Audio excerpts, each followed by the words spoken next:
Today I will show you a horror, drama, mystery film from 2018, titled Hereditary. Spoilers ahead. Watch out and take care. A view from a window reveals a tree house in the backyard. Next, a workshop is seen, filled with miniature models, including a very special one of the house itself and its inhabitants. Steve walks into Peter's room to wake him up for his grandmother's funeral. Before he leaves, he asks him if his sister slept in her room the previous night. He exits the house to find the girl, as Annie is already sitting in the car waiting for them. Steve finds Charlie sleeping in the treehouse and he scolds her for sleeping there. In the funeral home, Annie is giving her mother's eulogy. She calls her a very secretive and private woman. While Annie is speaking, Charlie is drawing her portrait in her notebook. Her father sees her doing it and stops her. Later, Charlie walks over to the open casket and sees her grandmother's necklace. She looks at the other people saying goodbye and notices a woman put something on the dead woman's lips, then opens a chocolate and starts eating right there. Her family walk over to her and ask her if it has nuts in it because she's allergic.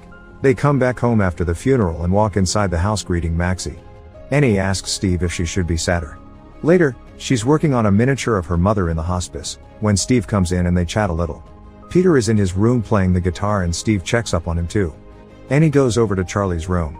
She sees a drawing of her grandma and noticing how distressed Charlie is, Annie tries to comfort her by saying that she was her favorite. The grandma was very protective of her. Charlie asks who will take care of her when she dies too, and her mom tells her that her dad and brother will, but she doesn't like the answer. After their talk, she walks into her workshop and decides to go through the boxes of her mother's stuff. She opens an album with family pictures first, then a book on spiritualism. Inside she finds a note from her mom, asking to be forgiven because their sacrifice will be worth it in the end. Annie puts the stuff back and turns off the light, then she sees a ghostly image of her mother in the corner. She turns the light on and no one's there. The next day, Charlie is in school and her teacher catches her playing with a toy instead of answering the quiz. Suddenly, a bird hits into the classroom's window. Charlie seems unbothered by the incident as she looks over to the teacher desk. Peter is bored in class, staring at a classmate's bottom, when he gets a text by his friend. He gets called out by the teacher for not paying attention, and the girl he seems to like, Bridget, gives him a disappointed look. After class, Charlie is outside looking at the dead bird. She makes sure no one is around, then cuts off the bird's head and puts it in her pocket. Someone is watching her do it from across the street. Later, Annie sees that the door of her mother's room is open. When she goes to close it, she sees a triangle on the floor. Annie asks Steve if he went into the room. Then they are seen locking it and Steve takes the key. She knows she's being dramatic, but her husband understands. Peter gives his dad the phone, saying the call is from the cemetery. They tell him that his mother-in-law's grave had been desecrated. When Annie asks him about it, he lies what the call was about. She tells him that she'll go see a movie, but actually goes to a grief recovery meeting. Annie tells them about her mother dying, but also how her father died when she was a baby. He starved himself to death because he had psychotic depression. She also had an older brother with schizophrenia, who hanged himself when he was a teenager. Annie continues speaking about her mother, who lived in her house before they put her into a hospice. Before that they were estranged. When they started talking again at one point, her mother started influencing her daughter and Annie felt guilty about it, as well as about her getting sick. She thinks that she is blamed for everything. Meanwhile, Peter is getting stoned in his room and gets a text from his friend about a party the next night. Someone is spying at him from outside. The following day, Charlie is in her room working on a project when she sees an apparition in her room. She goes outside with the dead bird's head in her hands. When she gets to a clearing, she sees her grandmother surrounded by fire in the distance. Simultaneously, Annie gets an email from the gallery that will be showing her work, asking for a peek at what she's working on.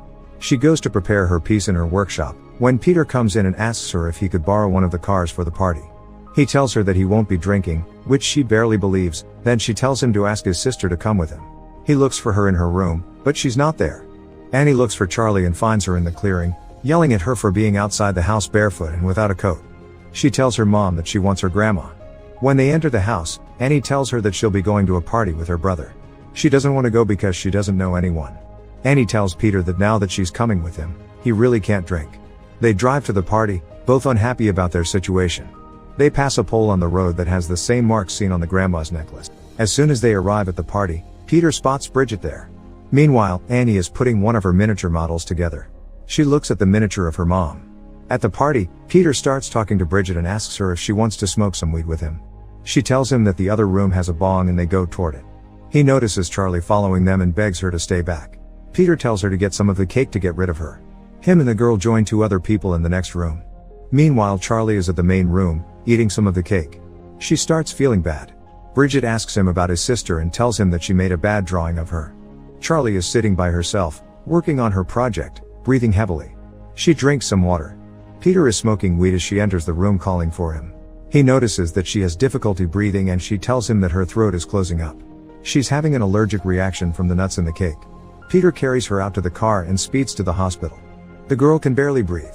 He tells her that they're almost there.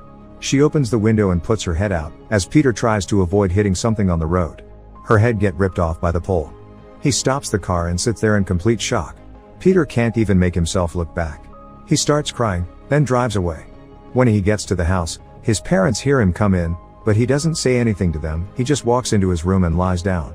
The next morning, he's lying awake and hears his mom saying that she'll go out. In a moment, he hears her wails when she finds Charlie's body. The mom is still screaming that night, crying for Charlie and wanting to die. Peter hears her cries. They bury the girl the next day. During the wake, Peter stays isolated from the others behind a glass wall and Annie is in her bed. Steve sends the people away then walks into Charlie's bedroom. He flips through Charlie's notebook. Peter goes to bed and sees a red light come on in the treehouse. There, Annie can be seen sleeping in Charlie's spot, next to a heater. Peter goes to school, but he just keeps thinking about the accident. Later, he's smoking weed with his friends. He starts feeling bad and they notice him struggling. He says that he's having some kind of reaction, like his throat is closing up. They try to calm him down and he asks his friend to hold his hand. Later, Annie thinks about going to another grief recovery meeting, but drives away. Suddenly, a woman flags her down. Joan remembers her from before, but Annie tells her that she came there today for her daughter and not her mom. She tells her that her son and grandson died 4 months earlier and that going to the meetings has helped her a bit. Joan gives Annie her phone number if she needs someone to talk to. They say goodbye. When Annie comes back home, she sees Steve waiting for her. They go to bed together, but when he touches her she leaves the bed. Steve tells her that it's too cold to sleep out there. Peter looks at the light in the treehouse, but gets spooked by a presence in his room. He doesn't see anything there though. Annie is in her workshop adding details to the miniature of Charlie's room, when she remembers that she needs to call the gallery. She spills one of her paints on the paper with Joan's phone. A bit later, she knocks on Joan's door. The woman greets her warmly and invites her in. Annie tells her how she found Charlie's body in the car, then she takes a pill and finds something in her tea. Joan asks Annie about her relationship with Peter. She tells her a story about a few years ago when she almost killed herself and her children while sleepwalking. Peter woke up in the same moment she did and started screaming. No one believed her that she was just sleepwalking. She tells her that he always held that against her, no matter what she would say or do. Sometime later, Steve goes up to check on Annie and finds her making a miniature replica of the accident. He's upset that she would make something like that, fearing that Peter might see it. Annie says that it's a neutral view of the accident. Steve tells her that he came to get her for dinner, but that he doesn't care if she comes down anymore. Later, they're eating and Peter comments that the food is really good. Annie snarls at that. He asks her if there is something she would like to say to him. She tries to avoid saying anything, but eventually flies into a rage. Annie tells Peter that even though she knows how much he is hurting, that she can't forgive him for what happened, especially because he can't own up to it. When she calms down, Peter asks her why she doesn't own up to making Charlie go at the party in the first place even though she didn't want to go. Steve stops the argument and Annie storms out. The two of them are left sitting on the dining table. The son crying next to a father who doesn't know how to help him. Annie tries to continue working the next day, but instead just goes to buy more art supplies. When she walks out of the store, she runs into Joan. She tells her that she's really good because something has happened to her. Joan doesn't know how to tell her, thinking that Annie would say that she's crazy. Regardless, Joan still tells her about her experience. She went to a seance where she met a spiritual medium. Even though she was skeptical when she went, her mind was completely changed. The spiritual medium came to her apartment and conjured her grandson. Annie doesn't believe her, but Joan tells her that it was very real. She convinces her to come to her place with her, so she can show her. They're sitting on a table and she instructs Annie what to do. She calls for her grandson and asks the spirit to slide the glass. Annie freaks out, but Joan keeps going. She communicates with the spirit and it keeps moving the glass. Suddenly, Annie feels it there too. Joan takes out a blackboard and it writes on it. Annie asks her to stop because she can't handle it and Joan tells her that she understands. She gives her instructions on what to do if she wants to try it for herself. Joan tells her to light a candle, then to get something that belonged to Charlie as a link to her spirit. And when she's ready she should read the words on the paper. Lastly, she tells her that all of the members in her family have to be in the house when she does that. Annie can't sleep. She sees ants in her bed coming in through the window. Annie follows the ants into Peter's room. She sees them crawling all over him and his face.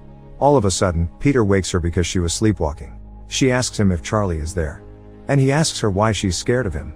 Annie blurts out that she never wanted to be his mother, but was pressured into it by her mother. She even tried to stop it by trying to have a miscarriage, but that she's happy that it didn't work. Peter starts crying, asking her why she tried to kill him.